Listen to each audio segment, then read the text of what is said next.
ಅಣ್ಣ ಬೆಳಿಗ್ಗಿಂದ ಏನ್ ತಿಂದಿಲ್ಲ ಅಣ್ಣ, ಹೊಟ್ಟೆ ಹಸಿತೈತೆ ಅಣ್ಣ, ಬಿರಿಯಾನಿ ತಿಂತೀನಣ್ಣ. ಲೇ ಬಿರಿಯಾನಿ ಮಾರಕ್ ತಂದಿರೋದು, ನಿನಗ್ ತಿನ್ನಕಲ್ಲ. ಹೋಗ್ಲೆ ಬಿರಿಯಾನಿ ತಿಂತಾನಂತ ಬಿರಿಯಾನಿ. ಸರಿ ಅಣ್ಣ.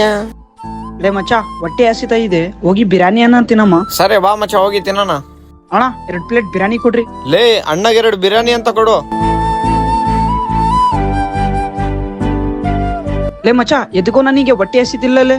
ಲೇ ನಿನಗ್ ಬಿರಿಯಾನಿ ಅಂದ್ರೆ ಇಷ್ಟ ಅಲ್ಲ ಲೇ, ಸುಮ್ನೆ ತಿನ್ಲೆ, ವೇಸ್ಟ್ ಆಗ್ತದೆ. ಈ ಬಿರಿಯಾನಿ ಆ ಹುಡ್ಗಕ್ ಕೊಡಮ್ಲೆ, ಅವನೇನೋ ತಿಂತಾನೋ, ಬಿರಿಯಾನಿನೂ ವೇಸ್ಟ್ ಆಗಲ್ಲ. ಸರಿ ಮಚ್ಚ ನಿಂದಿಷ್ಟ. ಬಾಬು ಇಲ್ಲಿ ಬಾ, ಈ ಬಿರಿಯಾನಿ ನೀನ್ ತಿನ್ಬಿಡಪ್ಪ, ನನಗೆ ಏನೋ ಹೊಟ್ಟೆ ಹಸಿತಿ ಇಲ್ಲ. ನೀನ್ ತಿಂದಿಲ್ಲ ಅಂದ್ರೆ ಮತ್ತೆ ವೇಸ್ಟ್ ಆಗುತ್ತೆ. ಅಣ್ಣ ಅವನಿಗೆ ಎದಕ್ ತಿನ್ಸ್ತಾ ಇದಾರಣ್ಣ? ಅಣ್ಣ ನೀವು ಸುಮ್ನೆ ಕೊಡ್ತೀರಾ? ಬಾಬು ನಿನ್ ಬಾಯಿಲಿ.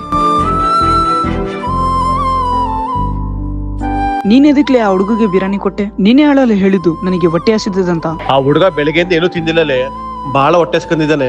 ಅವರ ಓನರ್ ಅವನಿಗೆ ಊಟ ಮಾಡಕ್ ಬಿಡ್ತಿಲ್ಲ. ಅದಕ್ಕೆ ಆ ಬಿರಿಯಾನಿ ಆ ಹುಡುಗ ಕೊಟ್ಟೆ. ನಂದೇನೈತ್ಲೆ, ನಾ ಮನೆಗೆ ಹೋಗಿ ಊಟ ಮಾಡ್ತೀನಿ.